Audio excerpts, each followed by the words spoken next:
There are places where we lose ourselves without ever realizing we've wandered away. Not physical locations marked on maps, but invisible territories of the soul, where identity dissolves, where the voice that once spoke our truth grows silent, and where we become strangers to the very person we were meant to become. Thomas Merton understood this with a clarity that pierced through centuries of spiritual confusion. He saw that modern life creates specific environments, specific psychological spaces, where the authentic self doesn't just struggle, it suffocates. These aren't obvious dangers. They don't announce themselves with warning signs or dramatic collapses. They're quiet, gradual, almost imperceptible. And that's precisely what makes them so devastating. Because the greatest danger isn't losing yourself all at once. It's losing yourself slowly, piece by piece, in places that promise you everything except the one thing that truly matters, your own soul. Let me tell you about the first of these dangerous places. It's the one most of us inhabit without even knowing it. It's called the place of constant performance, and it's everywhere. You wake up in the morning, and before your feet touch the floor, you're already calculating. What will people think? How should I appear? What version of myself needs to show up today? At work you wear one mask, with family another. Online yet another carefully curated performance. Each interaction becomes a stage, and you've become so skilled at acting that you've forgotten where the performance ends and where you begin. Merton called this the false self, the manufactured identity we construct to meet external expectations, to gain approval, to avoid rejection. It's the person we think we need to be to survive in a world that rewards conformity and punishes authenticity. And here's what's truly dangerous about it. This false self feels necessary. It feels like protection, like survival itself. But protection from what? From being seen, from being known, from the vulnerability of standing naked in your truth and risking the possibility that who you really are might not be enough. I once knew someone who spent 30 years building a perfect life. Perfect career, perfect family, perfect image. Everyone admired them. Everyone wanted what they had.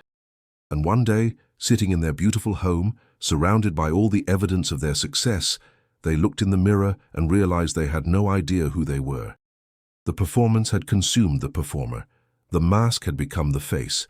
This is what happens in the place of constant performance. You become so good at being who others need you to be that you forget how to be who you are. You trade your soul for approval, your authenticity for acceptance. And the truly insidious part, the world applauds you for it. The world rewards you for disappearing, but there's a cost that accumulates in silence. A hollowness that grows beneath the surface.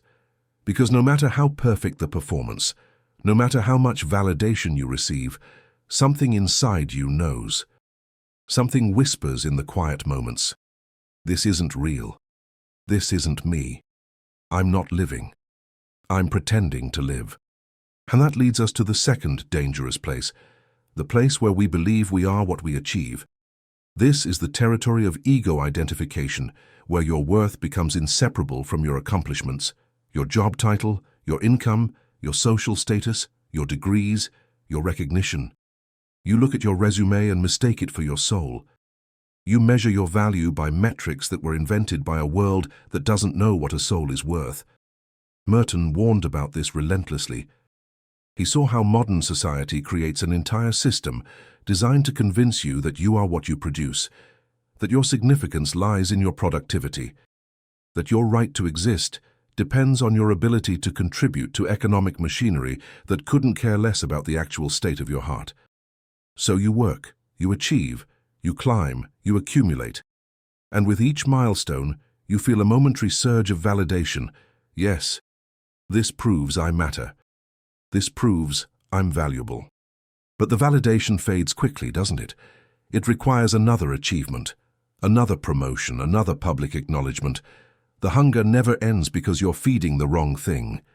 Your true self doesn't need achievements to justify its existence. Your true self simply is. It existed before you accomplished anything. It will exist if every achievement disappears tomorrow.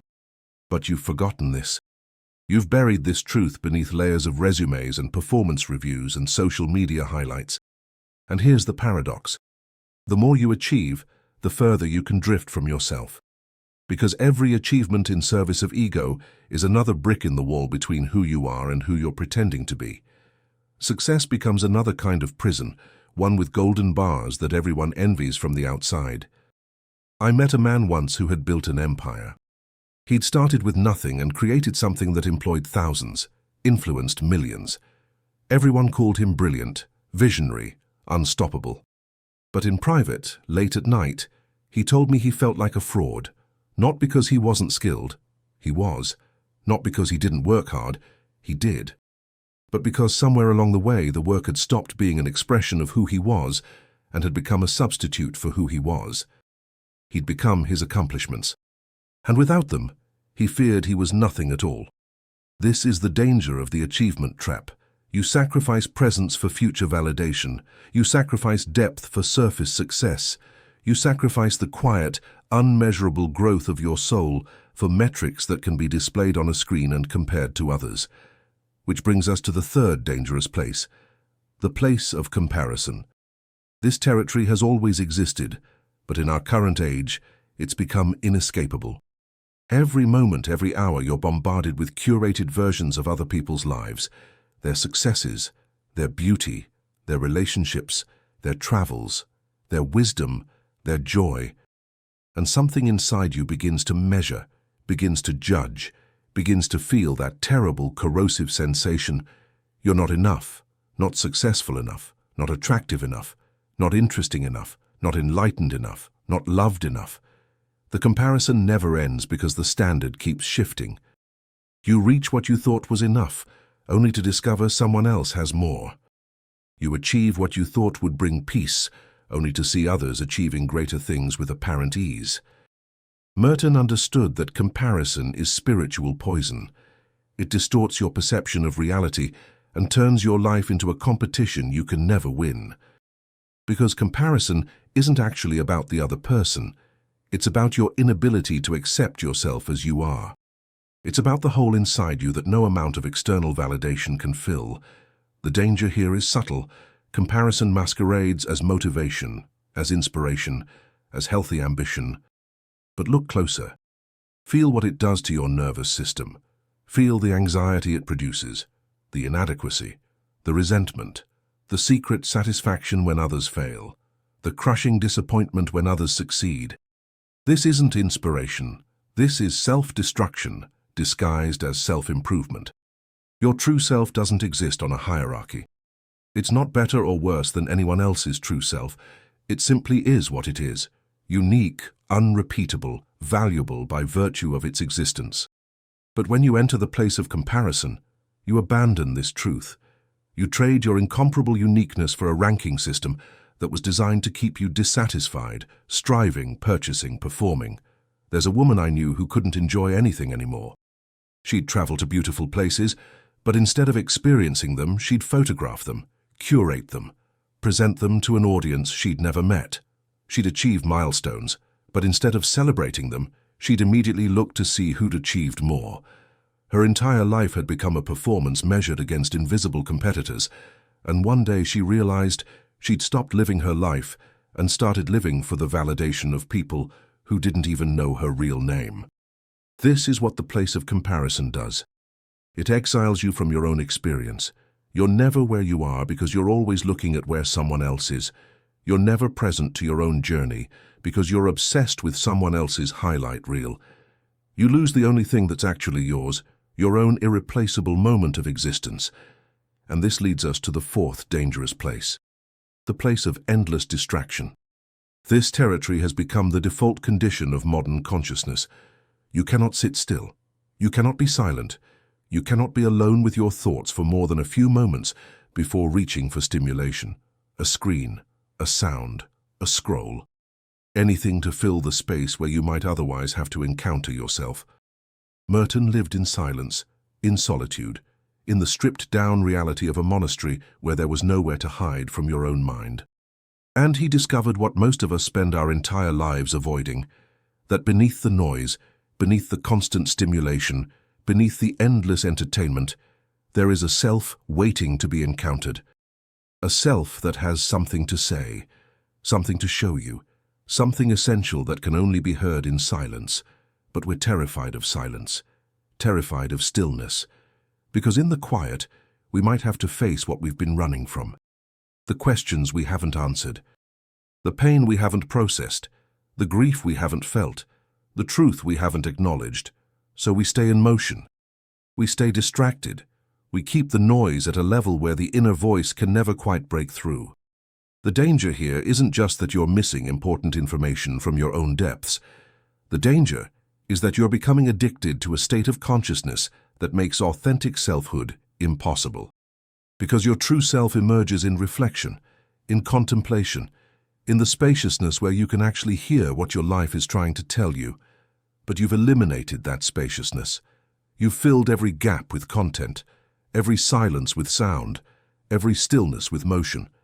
You're perpetually stimulated and perpetually empty, constantly consuming and constantly starving for what can't be consumed: depth, meaning, connection to something real. I remember sitting with a friend who couldn't put their phone down. Not because something urgent was happening, not because they were working, but because they couldn't stand the feeling of not knowing what was happening out there, what people were saying, what they might be missing. This fear of missing out had become a form of captivity. They were free to do anything except be present, free to go anywhere except inward. This is the modern condition. We have infinite access to information and zero access to wisdom, infinite entertainment and zero joy, infinite connection and zero intimacy. Because these things require something we're no longer willing to give: attention. Sustained, undivided, purposeful attention to what's actually happening inside us and around us. Your true self isn't found in the scroll. It's not waiting in the next notification. It's not hiding in the content you're consuming or the personas you're following. It's here, now, in the space you're refusing to inhabit because you're too busy escaping it. Which brings us to the fifth dangerous place, the place where you believe you are your thoughts. This is perhaps the most subtle and devastating trap of all. You've come to identify so completely with the voice in your head that you think that voice is you. Every thought, every judgment, every story your mind tells becomes the absolute truth of your reality. When your mind says you're not good enough, you believe it. When your mind says the world is hostile, you accept it. When your mind spins catastrophic scenarios, you live as if they're happening. But here's what Merton and every contemplative tradition has tried to teach us. You are not your thoughts. You are the awareness in which thoughts appear. You are the space in which the mental noise arises and falls away. Your true self exists prior to thought, beneath thought, beyond thought. It's the consciousness that witnesses the thinking without being consumed by it. But we've lost touch with this witnessing presence.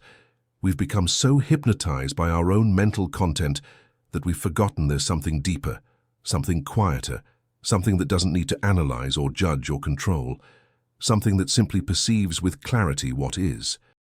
The danger of identifying with your thoughts is that you become enslaved to whatever your conditioned mind produces. And your mind has been conditioned by trauma, by culture, by fear, by comparison, by all the other dangerous places we've already explored. So the thoughts that arise are often distorted, negative, limiting. And if you believe these thoughts are the truth, if you believe they define who you are, then you're trapped in a prison of your own mental construction. I knew someone who lived in constant anxiety, not because their actual life circumstances were particularly dangerous, but because their mind generated endless fearful scenarios. What if this happens? What if that goes wrong? What if I fail? What if they leave? What if I'm not enough? And they believed every single thought. They'd say, I am anxious, as if anxiety was their identity rather than a temporary mental state passing through their awareness. This is the trap. I am anxious becomes who you are. I am not good enough becomes your truth. I am broken becomes your identity. You take temporary thoughts and solidify them into permanent self-definitions. And then you wonder why transformation feels impossible. Because you're trying to change who you think you are, rather than recognizing that who you think you are is just a thought. Your true self isn't anxious. Anxiety moves through it. Your true self isn't inadequate. Inadequacy is a story your mind tells. Your true self isn't broken. Brokenness is an interpretation of your experience, not the foundation of your being. But to discover this, you have to create distance from your thoughts. You have to learn to observe them without believing them, to notice them without becoming them. This is what meditation teaches, what contemplation reveals, what silence makes possible. There is a you that exists before the story begins, and that you is whole, complete, unbroken. This leads us to the sixth dangerous place. The place where you absorb the pain of the world without boundaries. There are people who feel everything, who perceive suffering everywhere, who cannot witness pain without taking it into their bodies, their hearts, their nervous systems. They scroll through news of distant tragedies and carry it as personal grief. They encounter the struggles of strangers and make them their own burden. They're endlessly empathic, endlessly compassionate, endlessly drowning in an ocean of pain that isn't even theirs to hold. Merton wrote about the necessity of solitude not as escape from the world's suffering, but as protection for the self that would minister to that suffering. He understood that you cannot help heal the world if you're absorbing its wounds, without discernment, without boundaries, without the spiritual fortitude to maintain your own center. The danger here is that your compassion becomes your destruction. You lose the distinction between empathy and enmeshment, between caring and carrying, between being present to suffering and being obliterated by it. You become a sponge for the world's pain, and slowly, imperceptibly, your own light begins to dim. This often happens to the most sensitive, the most aware, the most deeply feeling among us. They look at the state of the world and feel complicit if they're not suffering along with it. They feel guilty for experiencing joy when others are in pain. They believe that to be spiritual, to be good, to be worthy, they must carry everyone's burden. But this is a distortion of compassion. True compassion emerges from wholeness, not from dissolution. True compassion requires that you maintain a self strong enough to hold space for suffering without being consumed by it. You cannot pour from an empty vessel. You cannot offer light if you've let the darkness extinguish your own flame. I met a healer once who had given everything. Every ounce of energy, every moment of attention, every resource they had went to helping others. And they were proud of this. They believed their exhaustion was evidence of their virtue. But when I looked at them, I didn't see a saint. I saw someone who'd abandoned themselves in the name of service. Someone who'd confused self-sacrifice with spirituality. Someone who'd forgotten that you cannot truly help another if you've lost yourself in the process. Your true self knows boundaries. It knows that saying no is sometimes the most compassionate response. It knows that maintaining your own well-being isn't selfishness, it's sustainability. It knows that the world doesn't need more martyrs. It needs more people who are genuinely whole, genuinely present, genuinely grounded in their own truth while being open to others. The dangerous place is where you believe that to be spiritual is to disappear. To be compassionate is to carry everyone's pain. To be good is to exhaust yourself in service. This is the path to burnout, resentment, and the quiet death of your own authentic presence. And this brings us to the seventh and final dangerous place, the place where you seek yourself in the approval of others. This is where we end because it's where everything begins. Every other dangerous place is ultimately rooted in this one, the belief that your value, your worth, your very right to exist depends on what others think of you. You contort yourself to fit their expectations. You silence your truth to avoid their disapproval. You perform, achieve, compare, distract, absorb, sacrifice, all in pursuit of a validation that can never truly satisfy because it comes from outside rather than from within. Merton's entire spiritual journey was about liberating himself from this trap, about discovering that the opinions of the world, the judgments of society, the approval or disapproval of others had absolutely nothing to do with his essential worth. That worth was inherent, given, unearned, unconditional. He existed as a beloved child of the universe, not because of what he did or who applauded him, but simply because he existed at all. But we've forgotten this. We've been conditioned from the earliest age to believe that love is earned, acceptance is conditional, and our place in the world depends on our ability to please others. So we spend our lives chasing validation like addicts chasing a high that never lasts. We get the approval, feel the momentary satisfaction, and then immediately need more. The hunger is insatiable because we're feeding the false self while starving the true one. The danger here is total, because as long as you're seeking yourself in the eyes of others, you will never find yourself. You'll find a reflection distorted by their projections, their needs, their limitations. You'll become who they want you to be, who they need you to be, who they can tolerate you being. But you'll never become who you actually are. I once knew someone who based every decision on what others would think, what career to choose, who to marry, where to live, how to dress, what to say, what to believe. Their entire life was a referendum on public opinion, and they were miserable, not because the life they'd built was objectively bad, but because it wasn't theirs. It belonged to everyone else. They'd consulted every voice except the one that mattered most, their own. This is what happens when you live in the place of external validation. You give away your power, your autonomy, your authenticity.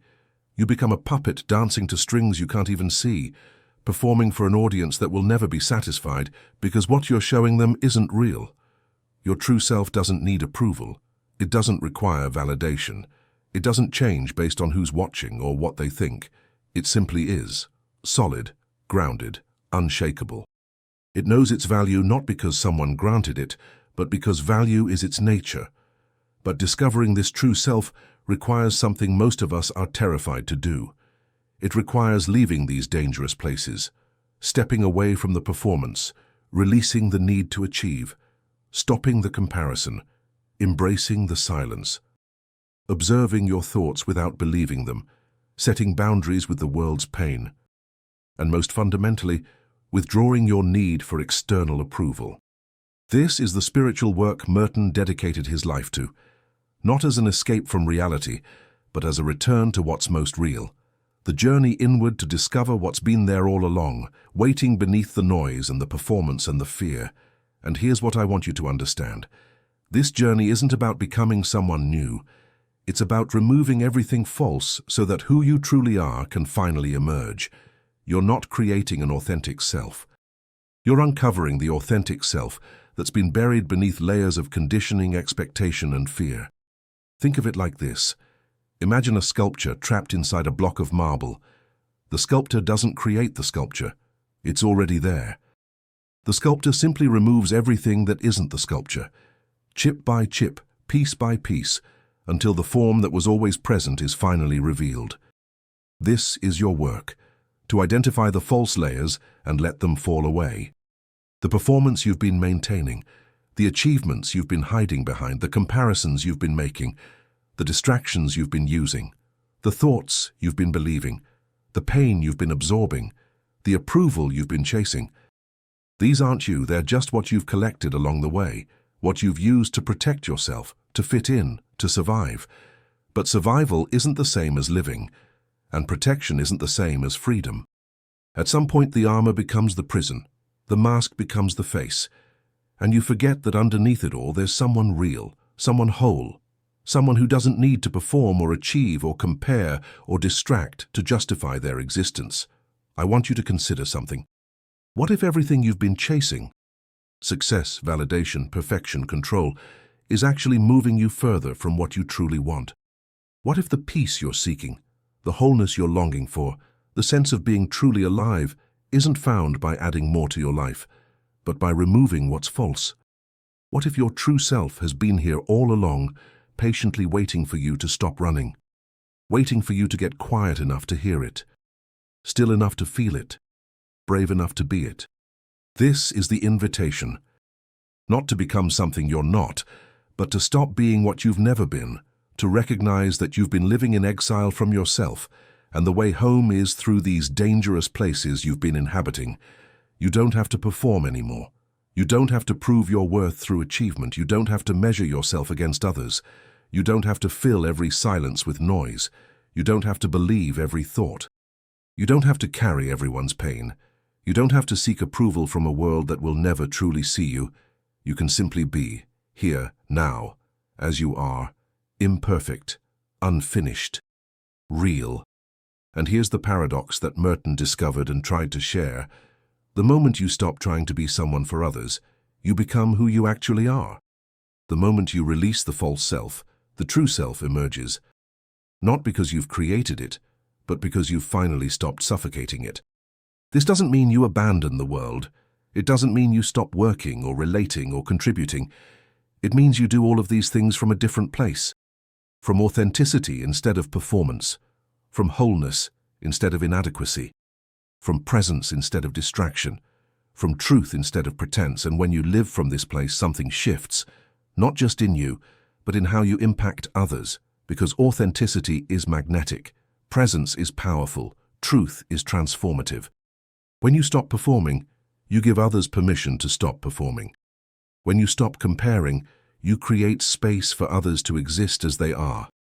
When you embrace your own imperfection, you make it safe for others to be imperfect too.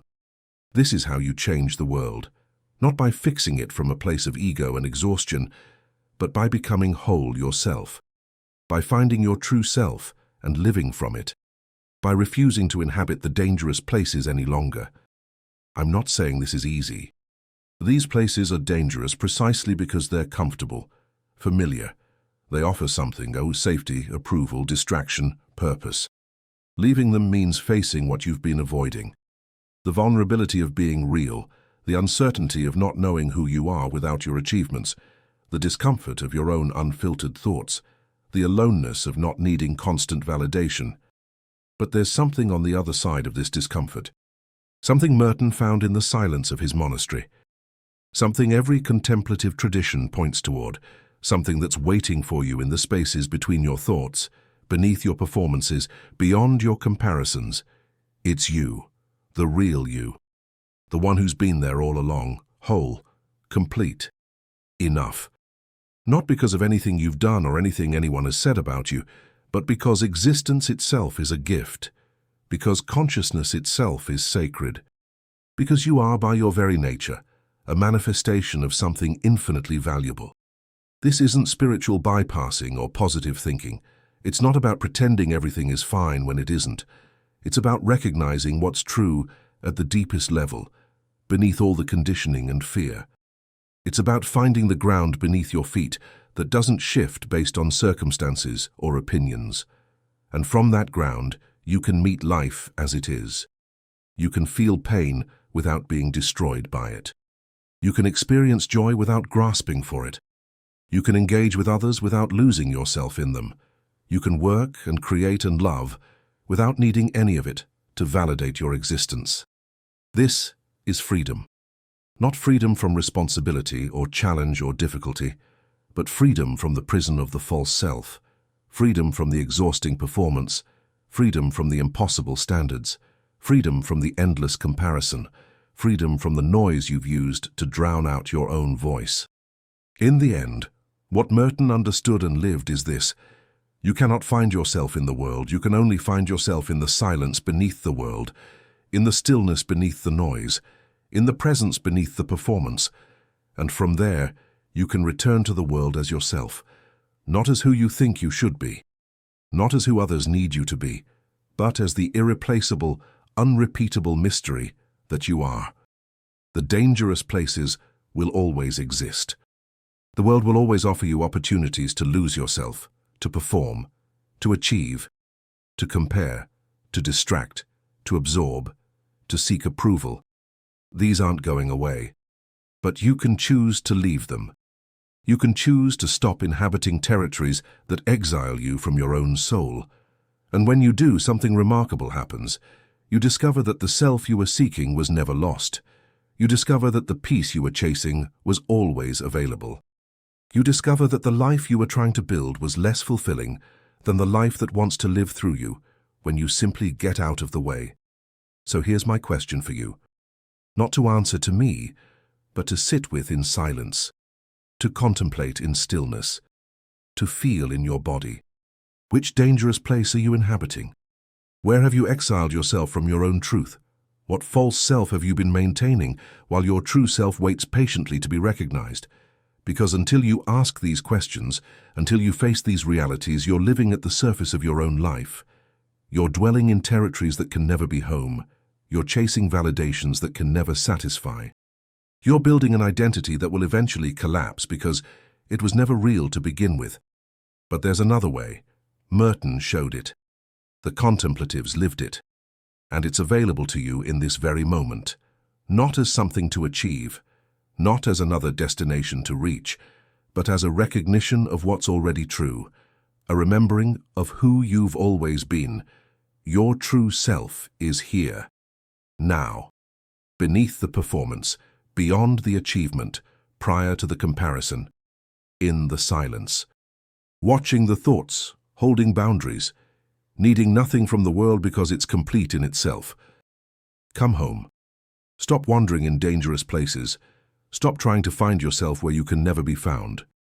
Be still. Be silent. Be real. And discover what's been waiting for you all along, the incomparable gift of your own authentic existence.